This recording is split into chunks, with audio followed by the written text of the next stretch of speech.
Vedant's Wellness Center, where food become your medicine. Call 905-944-664. నమస్కారం, welcome to I dream. ధర్మ మార్గం with Vijitha కార్యక్రమానికి స్వాగతం.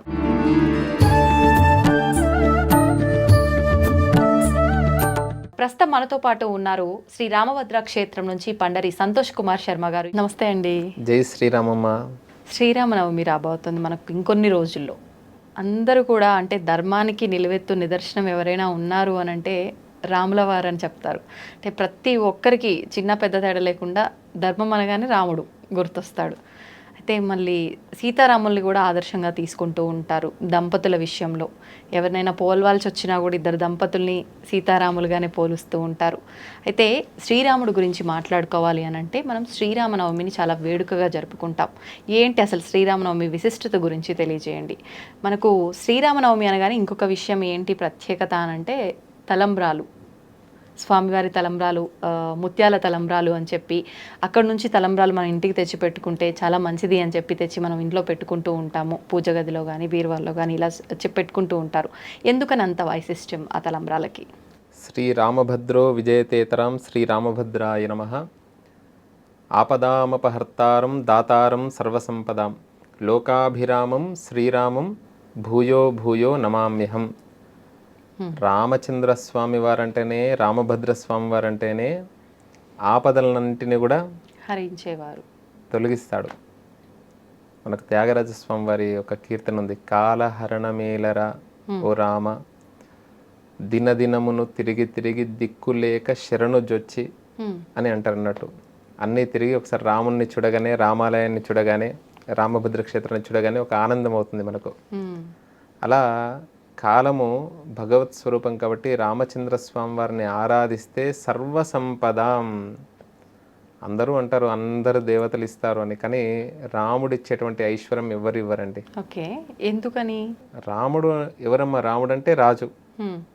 రాజుకు ఏముందమ్మా? సంపద. ఈ రాజులు రాష్ట్ర కేంద్ర సంబంధమైనటువంటి రాజులనే శరణు జొచ్చుతూ ఉన్నారు. వీళ్ళను కాకుండా అసలైన రాజును పట్టుకుంటే రామో రాజ్యముపాసిత్వా, రాముడు రాజ్యాన్ని పరిపాలించాడని చెప్పలేదండి, ఉపాసించాడు అని చెప్పారు. ఏ రూపకంగా రాముణ్ణి దర్శిస్తే, రాముణ్ణి ఆరాధిస్తే అలాంటి అనుగ్రహం కలుగుతుంది. ప్రధానంగా శ్రీరామ నవమి అందరికి రాముడు అనగానే సంవత్సరానికి ఒక్కసారి మాత్రము, రోజు అర్చిస్తారో ఆరాధిస్తారో తెలియదు కానీ శ్రీరామనవమి రోజు మాత్రము చిన్న పిల్లల దగ్గర నుండి పెద్దల వరకు కూడా అందరూ కూడా రాముడిని ఆరాధిస్తారు. రామ కళ్యాణం, వాళ్ళ ఇంట్లో కళ్యాణం అవుతున్నటువంటి ఆనందంగా ఉంటారండి శ్రీరామనవమి రోజు. అంటే అంత ఆనందం ప్రతి ఒక్క భారతీయ జీవన విధానంలో, భారతదేశంలోనే కాదు ప్రపంచవ్యాప్తంగా అన్ని దేశాల వారు కూడా అలా రాముణ్ణి ఆరాధిస్తారు శ్రీరామనవమి రోజు. అసలుకు రామ కళ్యాణం జరిగింది శ్రీరామనవమి రోజు కాదండి. శ్రీరామనవమి రోజు ఏంటిది? స్వామివారు అవతరించాడు. సరిగ్గా మధ్యాహ్న సమయంలో కొన్ని గ్రహాలు ఉచ్చలో ఉండగా లోక కళ్యాణార్థం భూమిని సంరక్షించడం గురించి అనేక అవతారాలు ఎత్తాడు మహావిష్ణువు. వేదవేద్యే పరే పుంసి జాతే దశరథాత్మజే వేద ప్రాచే దశాదాసీత్ సాక్షాత్ రామాయణాత్మన. సరిగ్గా 12 గంటల సమయంలో మధ్యాహ్నం రామచంద్రస్వామి వారు జన్మోత్సవం. అసలు ఒక 50 సంవత్సరాల క్రితం చల్లావారు ఒక రామ కళ్యాణం అని ఒక పుస్తకం ఉన్నదండి. అందులో సప్రమాణంగా ఉంది.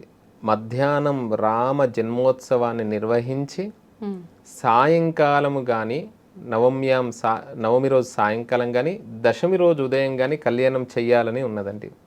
తర్వాత కాల అనుగుణంగా, ఎందుకంటే కాలంలో చాలా మార్పులు వచ్చాయి. అలా ఆ రోజు ఆ సమయంలో పుట్టిన సమయంలో లోక కళ్యాణమే కదా స్వామివారు అవతరించింది, ఆ మధ్యాహ్న సమయంలో చేస్తున్నారు. అసలు రామ కళ్యాణం ఎప్పుడైందండి?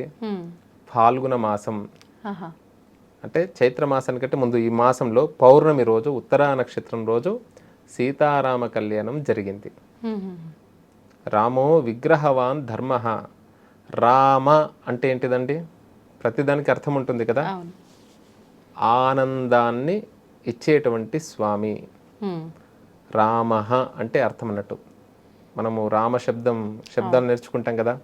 రామః రామౌ రామాః, రామాయ నమః, రాముడికి నమస్కారం. చతుర్థి విభక్తి.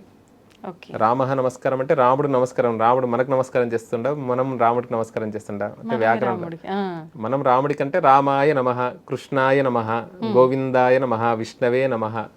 అలా శ్రీరామ నామాన్ని జపం చేయాలి ఆ రోజు ఉదయం నుండి. శ్రీరామాయ నమః, రామభద్రాయ నమః, రామచంద్రాయ నమః, శాశ్వతాయ నమః. అవకాశం ఉన్నవారు అష్టోత్తరం, లేదు మాకు రాదు శ్రీరామ జయరామ జయ జయరామ అనేటువంటి నామాన్ని ఆ రోజంతా కూడా చేయాలి. ఓకే. తర్వాత ప్రధానంగా ఆ రోజు మీరు అడిగినటువంటి ప్రశ్న చాలా బాగుంది. అందరికీ గుర్తొచ్చేటువంటిది ఆ సుముహూర్తం, ఇవన్నీ కూడా ఏమీ చూడరు అన్నట్టు.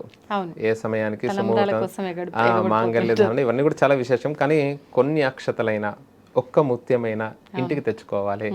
మా ఇంట్లో కళ్యాణం అవుతుంది, మా అమ్మాయి వివాహానికి ఉంది, మా అబ్బాయి వివాహానికి ఉండు, భవిష్యత్తులో కూడా కావాల్సిందే కదా. కాబట్టి మంచి వరుడు దొరకాలి.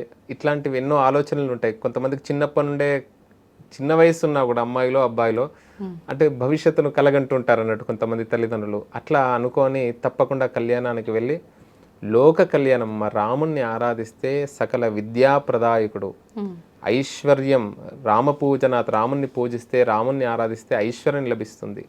ప్రధానంగా ఈ తలంబ్రాలలో ఒక శ్లోకం ఉన్నదండి, చెప్పండి. మనకు లగ్నాష్టకాలని అంటారు. అంటే రామ కళ్యాణం ప్రారంభమవుతుంది. అష్ట అంటే ఎంతండి? 8 శ్లోకాలు చెబుతారండి. చెప్పి ఒక్కొక్క శ్లోకానికి ఏమంటారు? సావధాన సుముహూర్తే సావధాన. అవధానం అంటే అష్టావధానం, శతావధానం అంటుండే కదా. అంటే 8 మంది కూర్చొని అడిగితే అష్టావధానం, 100 మంది కూర్చొని అవధానిని అంటే మంత్రాలు చదవడమా? మామూలుగా అవధానం. ఇప్పుడు కొంతమంది మహనీయులు ఉన్నారు, అవధానులు, గురువుగారులు ఎంతో మంది ఉన్నారు మనకు. అవధాని అంటే గుర్తుకొచ్చేటువంటిది పండితులు అనా ఏంటి? శర్మ గురుగారు ఉన్నారు కదా, వారు మహాసహస్రావధాని గురువుగారు. ఇట్లా గరకపాటి నరసింహారావు గురువుగారు, ఇలా ఎంతో మంది అవధానులు ఉన్నారు. అంటే వీళ్ళు అవధానులు అంటారు అన్నట్టు. అవధానం అంటే ఎంతమంది ప్రశ్న వేసినా కూడా దానికి సమాధానం చెబుతూ ఉంటారు. అంటే మనస్సును సావధాన్ అంటుంటే, సరస్వతి శిశు మందిర్ విద్యాలయాలు ఉంటుండే కదమ్మా. అవును. అప్పుడు ఏం చేస్తుంటే సావధాన్ అంటే అటెన్షన్ గా ఉండండి, సుముహూర్తం అవుతుంది, జీలకర్ర బెల్లం పెట్టేటువంటి సమయం అవుతుంది, సావధాన్ అంటాం కదమ్మా. అలర్ట్ చేయడం. అక్కడ ఉండేటువంటి వారందరూ కూడా వివాహంలో ఆ సుముహూర్తం అయ్యే సమయంలో ఎవరికి వాళ్ళు మాట్లాడుకోమని చెప్పలేదు. మనకు వివాహ సంస్కృతి అంత గొప్పనటువంటి, అందరూ సావధానంగా ఉండండి అని చెప్పేసి ఈ శ్లోకాలు చెప్తారు. 8 లగ్నాష్టకాలు చెప్తారు. అందులో అద్భుతమైనటువంటి శ్లోకం అండి, ఇప్పుడు ముత్యాలకు సంబంధించిందే, తలంబ్రాలకు సంబంధించిందే. చెప్పండి. జానక్యా కమలామలాంజలి పుటే. జానకి దేవరు ఎవరండి? సీతమ్మవారు. అమ్మవారి చేతిలో ఎలా ఉన్నాయి? అంజలి పుటే. జానక్యా కమలామలాంజలి, అమల అంజలి పుటే యాహ్ పద్మరాగాయితాః. చేతిలో ముత్యాలు ఉన్నాయండి. ఎలాంటి వర్ణంలో ఉన్నాయంటే అమ్మవారి యొక్క కాంతి చేతికి గోరంటాకు పెట్టుకుంటాం కదా, ఆ కాంతి చేత పద్మరాగాల వలె ఉన్నాయంట ముత్యాలు. అంటే ఎరుపు వర్ణంలో ఉన్నాయి. అలాంటి ముత్యాలు రాఘవుడి యొక్క శిరస్సు మీద, ఇక్కడ బ్రహ్మరంధ్రం అంటాం కదా, అలా పోయగానే జాలువారుతూ ఉండగా న్యస్తారాఘవమస్తకే చ విలసత్కుంద ప్రసూనాయితాః. రాఘవుడి యొక్క మస్తకం మీద నుండి జాలువారుతూ ఉండగా కుంద అంటే తెల్లగా కనబడ్డాయి. యా కుందేందు తుషారహార ధవల యా శుభ్ర వస్త్రావృత అని సరస్వతి అమ్మవారిని ధ్యాన శ్లోకంలో చేస్తాం కదా, అంటే తెలుపుకు ప్రతీకలు అన్నట్టు. అలాంటి ముత్యాలు స్వామివారి యొక్క శిరస్సు మీద జాలువారుతూ ఉండగా యా ఇంద్రనీలాయిత, ఇంద్రనీలమనుల్లాగా మారాయంట. ముత్యాలు తెలుపువే, అలా ఇంద్రనీలమనుల్లాగా కనబడుతున్నాయి. స్రస్తా శ్యామలకాయ కాంతి కలితాయా ఇంద్రనీలాయితాః. ముక్తా, అలాంటి ముత్యాలు, ముక్త అంటే ముత్యాలు, ఓకే. శుభదా భవంతు భవతాం శ్రీరామ వైవాహికాః. ఈ రామ సీతారామ కళ్యాణంలో పాల్గొన్నటువంటి వారికి అందరికీ కూడా లోకానికంతటికీ కూడా లోక కళ్యాణార్థం అవతరించాడు. రాముడు అంటేనే రామాయణం, రామస్యాయనం, రాముడి యొక్క మార్గం. జగదానందకారక జయ జానకి నాయక అంటాం కదమ్మా. జగత్తుకే ఆనందకారకుడు అంట, ఏదో రూపం చేత కాదు, ప్రతి ఒక్కరిని కూడా ఆనందింపే చేసేటువంటి స్వామి రామచంద్ర స్వామి వారు, రామభద్ర స్వామి వారు, శ్రీరాముడు. అలాంటి ముత్యాలు అందరికీ కూడా లోకానికి శుభాన్ని కలిగించాలని ఆ భద్రాద్రి రామచంద్ర స్వామి వారిని, మన రామభద్ర స్వామి వారిని స్మరిస్తూ అందరికీ క్షేమం జరగాలి, లోకమంతా కూడా బాగా ఉండాలి. నవరాత్ర మహోత్సవములు, వసంత నవరాత్ర మహోత్సవములు అసలు ఉగాది మరుసటి రోజు ఉగాది నుండి 9 రోజులు రాముణ్ణి ఆరాధిస్తారు.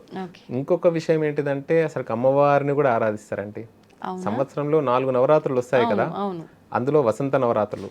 జీవేమ శరదశతం నందామ శరదశతం, శరదృతువులో వచ్చేటువంటిది ఆశ్వేజ నవరాత్రులు.